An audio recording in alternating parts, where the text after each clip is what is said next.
Donc je le rappelle l'équipe, on part de ça.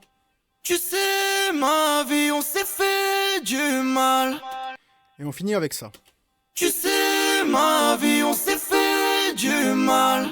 Dans cette vidéo l'équipe, je vais vous montrer comment enrichir vos refrains. On va partir d'une lead seule et on va tenter de rendre le refrain beaucoup plus intéressant. Donc voilà l'équipe, sur ce projet, je n'avais absolument qu'une seule piste pour le refrain. C'est celle-ci, je vais vous la faire écouter. Tu sais, ma vie, on s'est fait du mal. Donc vous voyez, plutôt bonne top line. D'ailleurs pour le refrain, le morceau au final est très très bien. D'ailleurs il va pas tarder à sortir les gars, donc restez branchés. Donc évidemment les gars, la voix est déjà mixée. Nous on va plutôt s'attarder sur les doublures qu'on va venir créer pour créer des armeaux artificiels. Du coup, vu qu'on n'avait qu'une seule piste, vous allez voir qu'en vrai de vrai, c'est vraiment ultra simple. Et en toute fin de vidéo, je vais vous montrer comment j'ai fait cette petite fin de frappe là dans le refrain qui fonctionne super bien. Vous voyez, j'avais la prod en une piste malheureusement, donc j'avais pas accès aux multipistes et il faut bien trouver des idées pour dynamiser le tout. Donc premièrement, ce qui s'est passé, c'est que j'ai ouvert deux nouvelles pistes.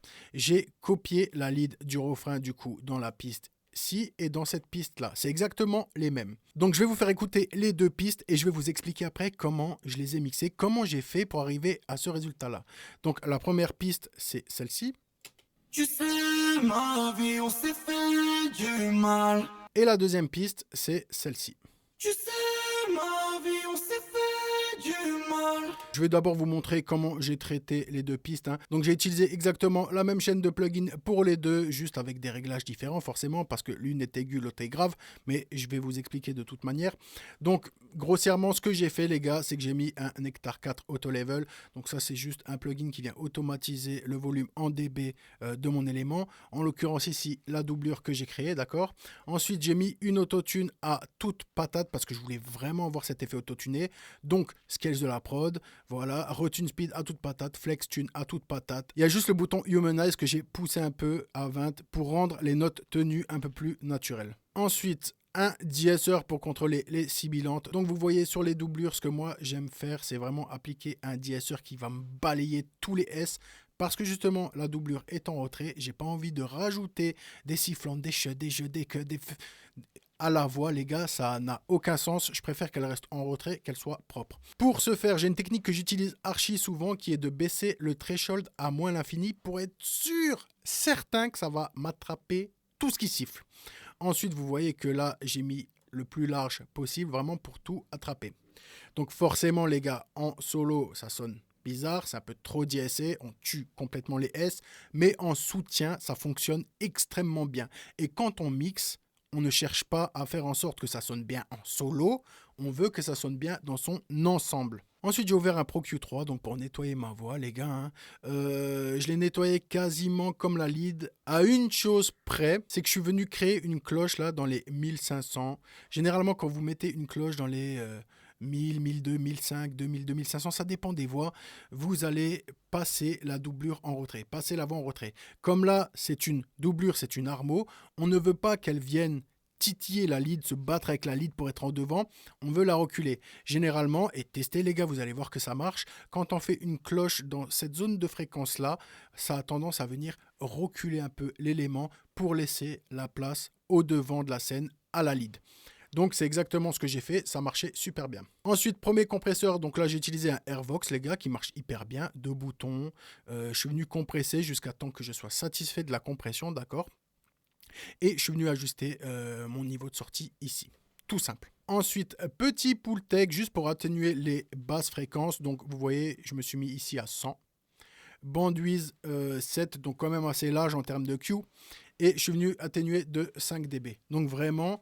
les gars, le but c'était vraiment de venir reculer la voix. Je veux vraiment qu'elle vienne harmoniser, soutenir la voix, créer un ensemble cohérent. Je veux pas qu'on l'entende là fort de fou et puis du coup on comprend plus trop ce qui se passe sur la lead, etc. Donc je suis venu faire ça avec mon Pultec. Je trouvais qu'il y avait encore un peu trop de bas. Je suis venu nettoyer tout ça, les gars, et ça fonctionnait hyper bien. Généralement, je le fais pas tant que ça sur les doublures, les gars, mais pour le coup, Ça valait le coup de le faire, les gars. J'en ressentais le besoin, donc je l'ai fait. C'est pour ça qu'en mix, très souvent, il faut faire confiance à vos oreilles. Hein. C'est pas parce qu'on vous a dit de mixer les doublures comme ça, comme ça, comme ça, les bas comme ça, comme ça, comme ça, qu'il faut toujours le faire comme ça. Là, en l'occurrence, vous voyez, il y avait un peu trop de bas. Ça se mélangeait mal avec la voix. Je suis venu retirer encore un peu avec le Pultec et ça fonctionnait magnifiquement bien. Ensuite, deuxième compresseur, donc le CLA2A de chez Wave. Vous pouvez prendre le LA2A que vous voulez, les gars. Ça fonctionne magnifiquement bien pour installer la voix correctement dans le mix, pour venir la lisser, la contrôler. C'est assez doux, c'est assez musical. Sur les armos, ça fonctionne hyper bien.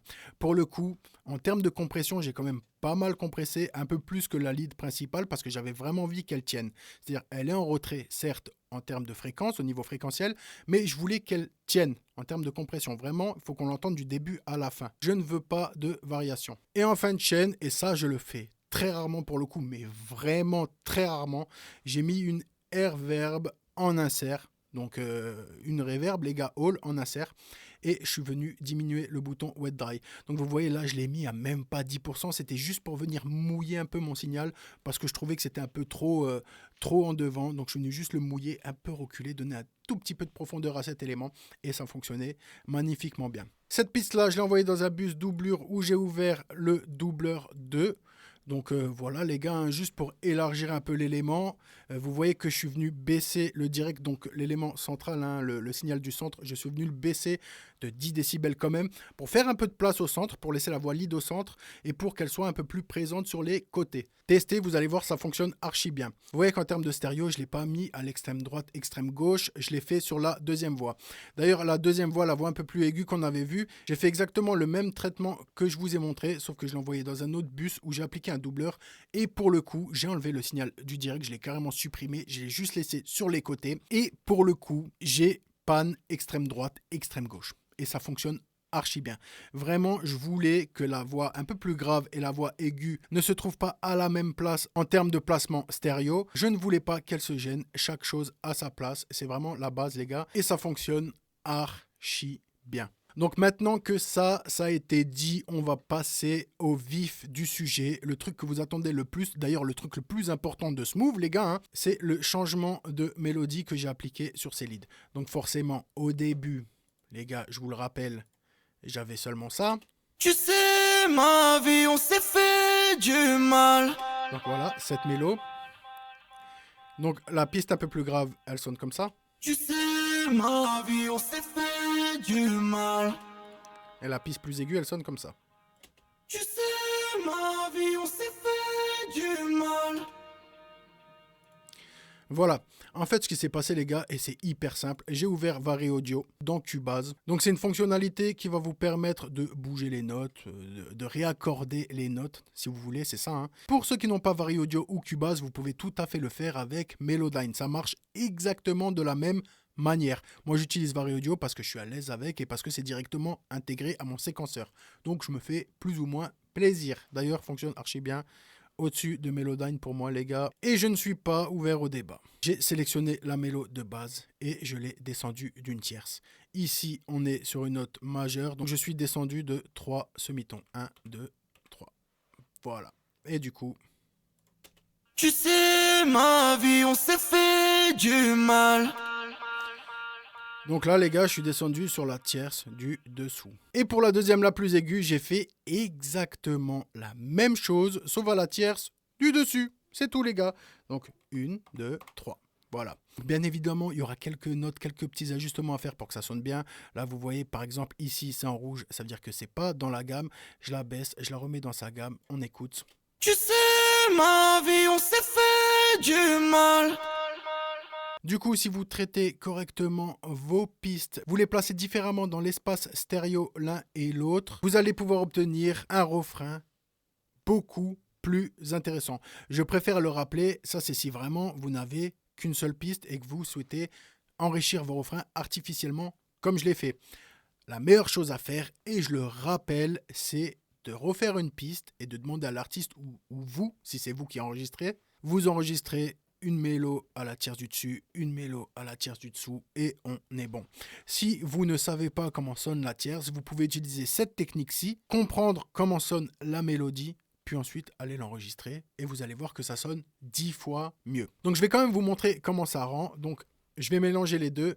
L'harmonie de la tierce du dessous avec l'harmonie de la tierce du dessus, ça sonne comme ça. Tu sais, ma vie, on s'est fait du mal. Voilà. Avec la lead. Tu sais, ma vie, on s'est fait du mal. Donc je le rappelle l'équipe, on part de ça. Tu sais, ma vie, on s'est fait du mal. Et on finit avec ça. Tu sais, ma vie, on s'est fait du mal. Et c'est magnifique. En contexte, je vous jure que ça change vraiment tout. Tu sais, ma vie, on s'est fait du mal. On est d'accord que le refrain n'a plus du tout la même gueule. Avant, il était inintéressant. C'était une belle top line, etc. Ok, je suis d'accord. Mais il était inintéressant. Maintenant, le refrain, il pète sa mère, les gars. Faut dire les termes, faut poser les mots. Juste le refrain pète sa mère depuis qu'on l'a harmonisé. Vous avez vu, c'est ultra simple à faire. Juste, fallait le savoir, forcément, les gars. Mais maintenant que vous savez, plus d'excuses. Vos refrains doivent être enrichis. Vos refrains doivent être intéressant. Je vais quand même vous montrer, parce que je vous l'ai promis, comment j'ai fait mon petit micmac du dessus là. Vous allez voir, ça paraît aussi compliqué tout ça. On se pose souvent des questions pour rien, les gars, alors que des fois, la plupart du temps, la solution est toujours extrêmement simple. Donc je vais vous le montrer, je vais vous le prouver, hein. En fait, ce qui s'est passé tout simplement, au début, je trouvais que c'était un peu fade, ça manquait de dynamisme dans la prod, c'était très linéaire tout ça. Donc je suis venu faire des cuts. Et je vais vous montrer les cuts. Les cuts, si on les laisse seuls, ils sont pétés de fou, claqués au sous-sol. Je vous montre. Tu sais, ma vie, on s'est fait du mal. Vous voyez, c'est pas ouf, c'est très simple. Moi, je trouve pas ça innovant. C'est-à-dire que juste faire des cuts par-ci par-là, ça peut être intéressant sur certains passages, mais généralement, c'est pas innovant, les gars. Voilà, c'est vite fait. Ce que j'ai fait, c'est que je suis venu créer une automation du plugin Tape Stop de chez Kilohertz. Voilà. Il est totalement gratuit en plus, les gars. Vous voyez, il ne paye pas de mine comme ça, mais je vous jure qu'il est hyper utile. Donc, tout simple, hein, les gars. J'ai réglé mon stop time à plus ou moins 1 seconde. Donc là, on est à 914 millisecondes. Réglé à l'oreille, forcément. Plus le stop time va être long, plus l'effet de jusqu'à que l'élément s'estompe va être long, forcément. Plus il est court, plus ça va aller vite. Voilà. Donc, je vous montre, si ça va vite, ça va être plus aigu, plus sec. Pas intéressant. Pour ce cas-ci, hein, pas intéressant. Donc, réglé à l'oreille. Vous allez voir qu'en jouant avec le bouton Stop Time, vous allez obtenir des couleurs et des sons différents. Je vous montre ici, par exemple, si je me mets à 400. Pas mal. Donc moi, je reviens à 900 quelque chose, là, 914. C'était super. Tu sais, ma vie, on s'est fait du mal. Donc là, après, tout simple, hein, les gars, hein, j'ai écrit une automation. Donc, lire l'automation, écrire l'automation, paf, paf. Vous jouez votre titre et vous écrivez l'automation du bouton lecture. Donc, faites attention quand même. Quand vous allez écrire l'automation, vous appuyez une fois pour couper, une fois pour relancer, une fois pour couper, une fois pour relancer. D'accord? Donc, quand vous appuyez une fois, vous activez le stop time. La deuxième fois, le start time. Là, je l'ai mis à 0, comme ça reprend immédiatement. Et comme je l'ai fait une deuxième fois le stop time, une deuxième fois le start time. Donc, voilà. L'automation est ici, comme vous pouvez le voir. Donc, je vous mets la prod en solo. Ça nous donne...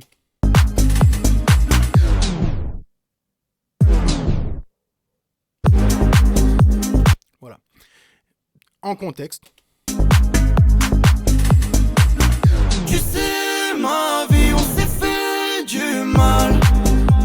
Voilà l'équipe, j'espère que cette vidéo vous aura plu. Pour ceux qui veulent progresser en mixage, j'ai mis à disposition un pack de démarrage qui comporte une vidéo d'une demi-heure sur les bases du mixage vocal, un PDF des meilleurs free plugins du marché avec leur nom, leur utilisation et leur lien de téléchargement. Et je vous ai aussi mis un projet d'entraînement que vous allez pouvoir importer dans vos logiciels pour vous entraîner à mixer. Le lien est dans la description. Prenez soin de vous l'équipe. Bye.